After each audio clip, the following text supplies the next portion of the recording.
وأنا على سنة هاي دولة دا صدق السنة جرتي جرنا لذي لجيد جيدا يدولك يا أنا على سنة بهذا الجيسو صدق السنة جرتا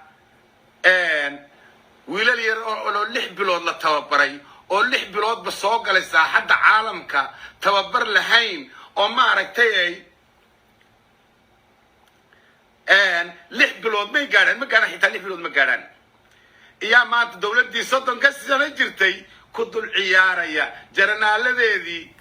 فرح كودي بعد كيسو أيضا يسعون يساي ورابي يسكن الإنساني يترى ورمضان أيضا هذا يسليسو تورابا شقة إذا ما هني إذا يسكن مكان ورابنا وكفى إذا السنة أنت يدو سلينيسو إما أنك توي حد جرودهم بقرانيا وكاس هالكاس يوجوج محيري ويلا ليرير أو لح بلود وحن دمين توبر للسوسي ayaa dadkeeni iyo qarankeeni soddon ka jiray marna 33 ay dhahaane saa u baabi'iyo saa u galay biir marka waan caraysanahay wax kasto maanta aan ku hadlo halayga raali ahaado uu yiri way socotaa sheekadu ma ahan dadkani dad oo macnaha horta wax fahmayaba ma ahan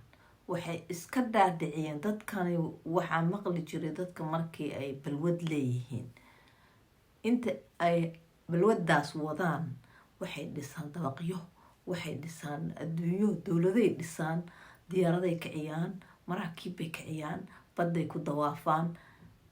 markii waqtigoodu dhamaado oo indhaha ay soo kala qaadaan day ku dhacaan meel gab ku dhahan markii ay indhaha soo kala qaadaan waxay arkaan qofka real uu yahay qofku yahay buu arkaa marka macnaha dadkan uu hadda ka hadlayo ma iyagaa duulay mise waa lagu soo duulay that is the question dadkan wax ma fahmayaan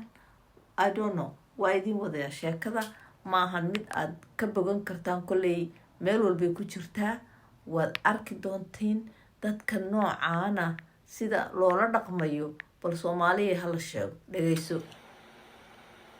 dhageyso intuu isaaq isku maqnaa intuu garxajista hayay intuu habar jecelada hayay intuu habarta waalatada hayay intuu habartan kala hayay de habraha soo qabtada intuu hayay iyagiiba la qabtay aad iyo aad baan ugu xumaa waraad niyadayada jabiseen aad iyo aad baan noo jabiseen waxba se kama dhigno ilaahan idinku daariyay bal hadalkaas maxaad ka fahamteen dadkan calaacal ma dhamaan oo wax sax ku socdo iyo waxa normal u hadlaya indhahaaba masaaraysid dhibaatadii ay lascaanood u geysteen bay weli rajo ka sii qabaan rajo weli ka qabaan dadkii ay laayeen ee yar iyo weynba lahaa ee culimo lahaa ee maxaan ku dhahaa masaajid ay dumiyeen ee dad wax tara ilmo yar hooyooyin uur leh kuwa umulayay isbitaalada ku jiifay dhowr boqol oo kun oo qof oo saas uga qaxday magaaladii ma maanta naftu la macaana xaaladaydu wax gaadhay dadku inay kala gobsan yihiin ninna hadda wuxuu leeyahay 30 sano ciidan jiray mashquulsanaydeen idinkii ciidamada madaxdoodii iyo kuwii abaanduulayaalkooda ahaa baaba la qabtay waxaana qabtay wiilal yaryar buu wiilashii yaryar uu ka hadlayo maxaabiista ay qabteen ee ayagu xataa inay isdilaan isku dayay oo dadteedu aysan gelinin markii ay arkeen markii ay qabteen say ula dhaqmeen iyo wareysiga ay ka qaadeen wax yar iyadana dhagaha isiiya yiri inaan xabada isku qarxiyo anigu qorigeyga markii haraad iyo gaajo iyo dhibaato dhan igu dhacday isagaana inuu ka warramayo maxamed haye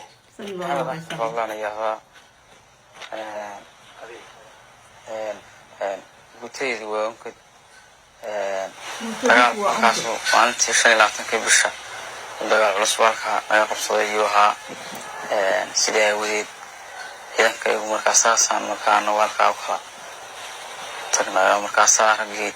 meelaha ugu socday un baan ahaa saasaan ciidanka wada socday adugu markii xabaddu dhacday un marka adugu aagii un baan ka baxay meelaha habeennimadii taa waan iska soconayay 8 casho waan sii jeediyey xaalada adag baana soo kulmay hadeer alxamdulilaahi rabbil caalamiin waa ka noolahay aagaa og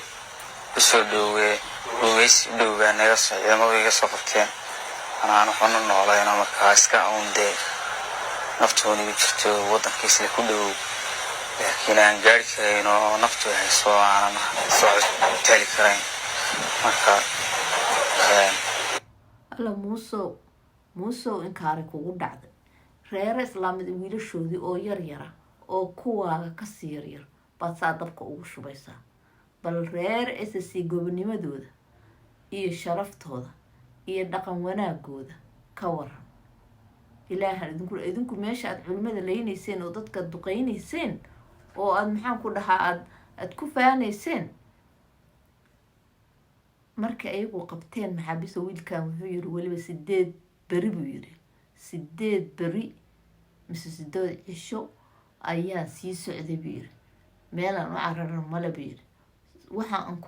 anoon waxba ku noolayn saad maqlayseen waxba anoon ku noolin baan wiilashan gacanta ugu dhigeen buu yiri haddana waad arkaysaa way daaweeyeen way la hadleen way dajiyeen dee ilmahani been baa laga dhaadhiciyey micnaha ilmahan maskaxiyan ayaa loo waalay marka ciidanka lagu soo darayana bahashii baa lagu duraa intaasoo jawaan oo bahalki maxaa la dhahayay chatkan waa loo soo diraa marka laba wiilal yaryar oo maaragta la isugu soo daray balaayo wuxuu u malaynayaa inuu darbiyada jiirayo markii runta u sheegtana saasoo kala ku dhacaysa muuse biixi ilmihiisii waa jijiifaan waxay u cabeen maxaan ku dhahaa wax walba meesha ay ku dhimanayaan hadda wiilashani ma oga hataa ka waran wallaahi inaysan ogeyn ilmaha yaryarin waxa ay ku dhimanayaan waxaanan kuu sheegayaa ilmahan intooda badan baadiyaa laga soo aruuriyey waa reerayoolka dadka oo xoolo dhaqatada ayaa laga soo guray oo la yiri haa waana lasoo weerarayaayo D5 baana soo weerarayso waa kuwaanoo waa laisku kaayo soo bahaysto soomaali weyn hataa ba laleeyahay marna wuxuu leeyahay waxaan ahay irir Soomaali marna wuxuu leeyahay waa iyaga calankii baluuga ahaa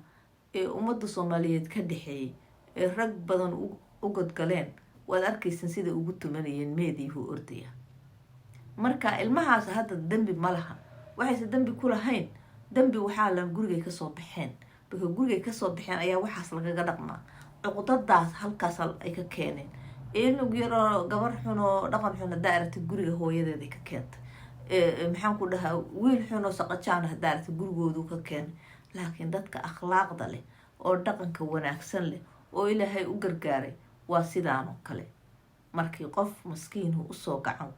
galo oo lasoo lugooyey oo been laga soo dhaadhiciyey saas ayay ula dhaqmayaan ayagu laakiin maanta qofkay qaban lahaayeen way cuni lahaayeen intii yarayday heleen baryihii hore ee dadkoo iska jiifa oon waxbaba ka warhaynin ay hadba marsay mid u qaadanayeen markii dambe ay ka xanaaqeen kuwii ay qabteen waxay ku nool yihiin ilaah baa og laakiin hadday saxar gaarsiiyaan saxar hadduu gaaro saxar ilaah baan kuugu dhaartay ilaa iyo aakhiro adduunka xataa haddaad dhimataan xataa waad ka shalaynaysiin ogaada taas ogaada marka walaalayaal wiilashaan dhagayso dhaqankayguna ciidamadan halkaa igu soo qabtay ciidamo fiican si wacan ila dhumay oo halkaa igu soo qabtay aad iyo aad baan ugu mahadnaqayaa ciidan bay ahaayeen si wacan ila dhaqmay markiiba soo dhaweeyey sidii dowladnimo ka muuqato ay soo dhaweeyeen waxay siiyey marka dambana halkan keenay marka dambana intaas casho dee soo toosinayay uuna saas baan halka xaaladeedu ahayd calaa ayati xaal wiilkaas si fiican baa loola dhaqmay, keligiisna maaha, kuwa badan oo la hayo iyo kuwo kale oo hadda lasoo helo meelaha laga soo aruurinayo oo nafta la cararay, xataa ma yaqaanaan meel ay yimaadeen, waa la keena baabuur baa la iskaga soo guray. marka walaalayaal waxaan idin leeyahay reeresi Khaatume State of Soomaaliya, waxaan idin leeyahay guuleysta, sharaftiinana weligiin ay alihiin saa u ilaaliya. wax alle waxay idinku soo xadgudbana dhagaha ka laada, dhagaha dharbaaxa maaha, ka laad kala daalaya dharbaaxo. marka kheyr baan idin dhaafay. marka walaalayaal intaasaan caawa idin kaga baxayaa, waa mahadsantihiin, kheyr baan idin rajeynayaa insha allah biidni illaahi tacaala. ilma adeeryaal aad iyo aad baan idin salaamayaana, waxaan idin leeyahay guul iyo gobonimo, ha guuleysato SSC Khaatume State of Soomaaliya, cadowgeedana ilaahay ha jabiyo. isku duubni ayaa meel lagu gaaraa, tafaraaruqa ha la iska ilaaliyo.